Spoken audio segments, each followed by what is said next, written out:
Guys ఇది వచ్చేసి 14th week last day voting analysis guys. Fans అందరూ ఏం చేయాలంటే మీకు నచ్చిన కంటెస్టెంట్కి ఓట్లు వేసుకోండి. ఈ రోజు లాస్ట్ ఓటు క్లోజ్ అయిపోతుంది. ఫైనల్ ఓట్లు అనేది క్లోజ్ అయిపోతుంది. తర్వాత నెక్స్ట్ విన్నర్ ఓట్లు అనేది జరుగుతాయి. తర్వాత వాటి గురించి మాట్లాడుకుందాం. డేంజర్ అంటే డేంజర్ ఎలిమినేషన్ జరగబోతున్నారు. మిడ్ వీక్ ఎలిమినేషన్ ప్లాన్ ఏమైనా చేశారనేది క్లియర్ కట్టుకుంటూ మాట్లాడుకుందాం. డబల్ ఎలిమినేషన్ ఉంటే ఎవరెవరు ఎలిమినేషన్ అవ్వబోతున్నారో కూడా మాట్లాడదాం. హాయ్ గైస్, నా పేరు సుమన్. వెల్కమ్ బ్యాక్ టు షెన్ఎక్స్ ఛానల్. కొత్తగా వచ్చేటప్పుడు మన ఛానల్ సబ్స్క్రైబ్ చేసుకోండి మామ. సబ్స్క్రైబ్ చేసుకోండి. బిగ్ బాస్ అయిపోతుంది కదా, మనకు పనికి రావట్లే అనుకోకండి. చాలా అంటే చాలా వేరే వేరే విషయాలు అప్డేట్ కూడా తీసుకొస్తా. సబ్స్క్రైబ్ చేసి పెట్టుకోండి.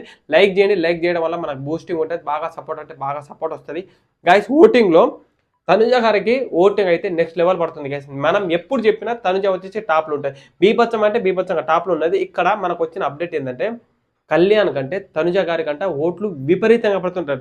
కళ్యాణ్ నామినేషన్ వచ్చినా తనకంటే ఎక్కువ ఓట్లు పడే అవకాశం కూడా గ్యాదర్ అయ్యే అవకాశం ఉందంట. అంతగానో ఓట్లు పడుతుంట మనకు వచ్చిన అప్డేట్ అది. తనుజ ఓట్లో టాప్లో ఉంది.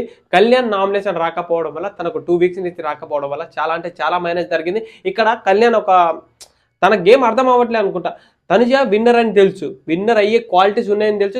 తనుజ మీద క్లారిటీ ఉంది. కానీ కళ్యాణ్ వచ్చేసి తనకి ఎందుకు సపోర్ట్ చేస్తున్నాడు? అరే దగ్గర విన్నర్ అయ్యే అవకాశం, విన్నర్ అయ్యే ప్లేస్కి వచ్చినప్పుడు కళ్యాణ్ వచ్చేసి తనుజ గారికి ఎందుకు సపోర్ట్ చేస్తున్నాడు? హౌస్లో ఆల్మోస్ట్ అన్ని బాండ్స్ అనేది తెగిపోయాయి, కానీ మన కళ్యాణ్ తనుజ బాండ్ అనేది ఎందుకు తెగట్లే? బిగ్ బాస్ సీజన్ అనేది విన్నర్ అయ్యే అవకాశంకి వచ్చినప్పుడు బాండ్స్ అనేది పెట్టుకోవద్దు. నువ్వా నేను అన్నట్టు ఉండాలి. విన్నర్ అయిపోయిన తర్వాత వచ్చి బయటకు వచ్చి కలవాలి, తినాలి, తాగాలి, అన్ని అవే చేసుకోవాలి. కానీ బిగ్ బాస్ లాస్ట్ వీక్ వచ్చేటప్పుడు ఇలా జరిగితే ఎట్లా ఉంది? కళ్యాణ్ వచ్చేసి జరిగిన ఈ రోజు టికెట్ సెకండ్ ఫైనల్ టాస్క్లో కూడా ఎందుకు నువ్వు వదిలేస్తావు, ఆడియన్స్ గురించి నీకు తెలియదు, నీకు తెలుసా, లేకపోతే ఇట్లా ఎందుకు చేసామని తనుజతో ఆర్గ్యూ చేసుకోవడం జరిగింది. సో ఇదే తనుజకి క్లారిటీ ఉంది. బిగ్ బాస్ సీజన్ 9 నేను విన్ అయితే అని తనుజకు వచ్చేసి క్లారిటీ ఉంది. మన కళ్యాణ్కి క్లారిటీ లేదనుకుంటా. ఆ క్లారిటీ తెచ్చుకుంటే బాగుంటుంది. సో విన్నర్ ఓటింగ్ అన్నప్పుడు చూద్దాం ఎట్లా జరుగుతుందో. తర్వాత వచ్చేసి ఇమానియల్ ఓట్లో పుంజుకున్నాడబ్బా. నేను చెప్పా కదా, ఇమానియల్కి ఎట్లా ఓట్లు పడతాయో తెలియదు. నిన్నటి వరకు అయితే సోషల్ మీడియా ప్లాట్ఫామ్ మీద, హాట్స్టార్ ఓటింగ్ మీద చాలా అంటే చాలా తక్కువ ఉన్నాయి. ఆ రోజు ఎందుకు అట్లా తక్కువ పడ్డాయో తెలియట్లే.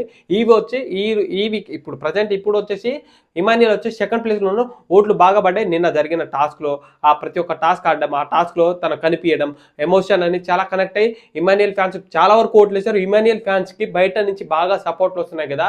సోషల్ మీడియాకు సంబంధించిన వాళ్ళకి నచ్చిన కంటెస్టెంట్ జబర్దస్త్, స్టార్మా ఎపిసోడ్లో చేసేటోళ్ళు ప్రతి ఒక్కరు వీడియోలు తన పైన చేస్తున్నారు. అది బాగా వైరల్ అవుతుంది. అలా సపోర్ట్ ఇమానియల్కి బాగా వస్తుంది. తనుజ దగ్గరికి ఆల్మోస్ట్ దగ్గరికి పోయారు. విన్నర్ అయ్యే ఛాన్సెస్ కూడా దగ్గరలో ఉంది. విన్నర్ అయ్యే ఛాన్సెస్ అంతా లేదు. ఒక దగ్గర ముగ్గురులో టాప్ 3 వచ్చే అవకాశం అయితే 100% ఉంది. సో అలా జరిగే అవకాశం ఉంది. ఇమానియల్కి వచ్చి నిజంగా ఈరోజు కూడా మంచి ఎలివేషన్ జరగబోతుంది. టాస్క్లో ఈరోజు ఫైనల్ టాస్క్ ఆడారు. తనుజ వచ్చేసి అండ్ ఇమానియల్ టాస్క్ ఆడారు. దాంట్లో కాలికి కొంచెం ప్యాచర్ అయింది. ఆ ప్యాచర్ అయిపోయిన తర్వాత కొద్దిసేపు ఆ బెయిన్ అయింది.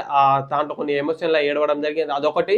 తనుజ మీద వచ్చేసి ఆడినప్పుడు టాస్క్లో ఇక్కడ నెత్తికి ఒక బొంగు జరగడం, దాని మీద కొన్ని నెగిటివ్, దానిపైన నెక్స్ట్గా నేను తలిగానే ఇట్లా ఆడారని దాంట్లో ఎమోషన్ అవ్వడం, కళ్యాణ్ దగ్గరికి పోయి ఓదార్చడం అట్లా జరిగింది. అదొక పాజిటివ్ అవుతుంది. తనుజ గారికి కూడా పాజిటివ్ అయ్యే అవకాశం ఉంది. ఈ రెండిట్లో తనుజ గారికి లాస్ట్లో ఎలివేషన్ జరగబోతుంది. అదేందో లాస్ట్లో మాట్లాడుకుందాం. బీభత్సం అంటే బీభత్సం జరగబోతుంది. సో సెకండ్ ప్లేస్లో వచ్చేసి ఇమానియల్ ఉన్నారు. ఇమానియల్ డేంజర్ జోన్ నుంచి ఆల్మోస్ట్ సేవ్ అయినట్టే. తర్వాత వచ్చేసి డీమాన్ పవన్ నేను నిన్నటి వరకు ఏమనుకున్నా అంటే డీమాన్ పవన్ డేంజర్లో ఉండబోతున్నాడు అని నేను అనుకున్నా. ఎందుకంటే నిన్న ఫైనలిస్ట్ ఒకవేళ అయితే, సెకండ్ ఫైనలిస్ట్ అయితే మన సంజన గారు అవుతారేమో అని నేను ఎక్స్పెక్ట్ చేసి, ఆ భరణిశేఖర్ పాయింట్ అనేది సంజన గారికి ఇస్తారేమో, అలా చేంజ్ అవుతుందేమో ఆట అనుకున్నా. కానీ ఇక్కడ భరణిశేఖర్ తెలివిగా చేసింది ఏంటంటే తనుజ గారికి ఇచ్చారు. తనుజ గారికి అంటే సెకండ్ చాయిస్ అనేది సంజన గారి దగ్గర పోనివ్వాలి. అలా జరిగింది. సో టాస్క్ ఆడింది. ఆ టాస్క్ నుంచి సంజన గారు ఓడిపోవడం వల్ల ఆ టాస్క్ నుంచి అయితే తొలగిపోయారు. ఇక్కడ డిమాన్ పవన్ అయితే నాకు వేరే లెవెల్ అప్రిషియేట్ చేయాల్సిన పాయింట్లు ఏంటంటే, ఒక కంటెస్టెంట్ని ఎలా టార్గెట్ చేస్తే నేను టాప్ 5కి వెళ్ళే అవకాశం ఉందని తనుజ గారికి పాయింట్ ఎందుకు ఇచ్చారు? ఆ పాయింట్ ఇస్తే తనుజ గారు సేవ్ అంటే పక్కకు రావాలని ఆ ఉద్దేశంతో తన పాయింట్ వచ్చేసి తనుజ గారికి ఇచ్చి బయట మాట్లాడుకుని, అంటే ఈ విధంగా అయితే పుల్లలు పెడితే ఈ విధంగా వచ్చేసి అవుతుంది కూల్ అండ్ కాంపోజ్గా, మామూలు పూల పెట్టట్లే. ఇప్పుడు ఇమానియల్, కళ్యాణ్ వీళ్ళకి సంబంధించిన దాంట్లో క్లోజ్గా అయిపోయి అందరితో హౌస్లో ఇంటరాక్ట్ అయిపోయి అక్కడిక్కడ మాట్లాడుకుంటా నేను టాప్ 5కి వెళ్తాననే ఉద్దేశంతో అట్లా ఆడుతున్నాడు గేమ్. అది చాలా అంటే చాలా వర్కౌట్ అవుతుంది. డిమాన్ పవన్కి కూడా బాగా ఓట్లు పడుతుంది. కానీ ఈ సేఫ్, తను వచ్చేసి సేవ్ అయిపోతాడు. తనకు అంత డేంజర్ జోన్ లేదు. నిన్నటి వరకు డేంజర్ జోన్ అనుకున్నా, ఎందుకంటే సంజన గారు వచ్చేసి ticket to finale second finalist కొడితే మాత్రం భరణి శంకర్ అండ్ సుమన్ శెట్టి వీళ్ళ ముగ్గురులో అండ్ డిమాన్ పవన్ వీళ్ళ ముగ్గురులో డబల్ ఎలిమినేషన్ ఉంటే మాత్రం ఇద్దరు అయ్యే అవకాశం ఉందని కూడా నిన్న క్లారిటీగా చెప్పా. ఈ రోజు అదైతే సేఫ్, మొత్తానికి అలా అయితే ఏం లేదు. తర్వాత వచ్చేసి సంజన గారు ఉన్నారు. సంజన గారు ఆల్మోస్ట్ డేంజర్ అంటే డేంజర్లో సుమన్ శెట్టి, భరణి శంకర్, సంజన గారు ముగ్గురు ఉన్నారు.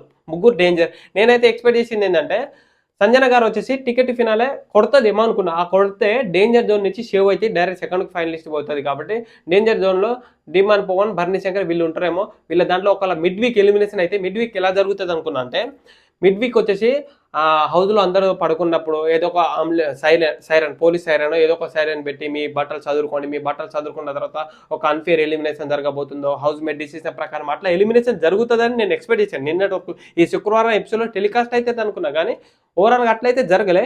ఈ మిడ్ వీక్ ఎలిమినేషన్ మ్యాక్సిమం ఉండదు. ఈ రోజు మ్యాక్సిమం ఒక 95% 96% అయితే నేనైతే క్లారిటీ చెప్పలేను మిడ్ వీక్ ఎలిమినేషన్ ఉండబోతుందని. 1% అయితే తారుమారు అయితే అవకాశం లేదు. ఈ రోజు శుక్రవారం కాబట్టి ఈ రోజు అయితే ఎలిమినేషన్ ఉంటే ఉంటుంది, లేకపోతే డబల్ ఎలిమినేషన్కి పోతుంది. డబల్ ఎలిమినేషన్ పోతే ఎవరు ఎలిమినేషన్ అవ్వబోతున్నారో కూడా మాట్లాడుకుందాం.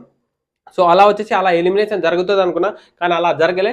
సంజన గారు వచ్చేసి డేంజర్ జోన్లో ఉన్నాడు. ఇక్కడ భరణి శంకర్కి ఆడిన టాస్క్లో అందరికీ సపోర్ట్ చేసిన విధానానికి, అందరితో ఫేవరబుల్ కలవడానికి, అవన్నీ ఇప్పుడు ప్రజెంట్ లాస్ట్ వీక్కి రాగానే వర్కౌట్ అవ్వలేదు. గత 1-2 వీక్స్లో చాలా వర్కౌట్ అయినాయి. తను టాప్ ప్లేస్కి వచ్చే పరిస్థితికి వచ్చాడు. కానీ ఇప్పుడు ప్రజెంట్ వస్తా అంటే వర్కౌట్ అవ్వట్లే. సంజన గారి కంటే బాటంలో అట్లా చేంజ్ అయ్యే అవకాశం ఉంది, కానీ వర్కౌట్ అవ్వట్లే.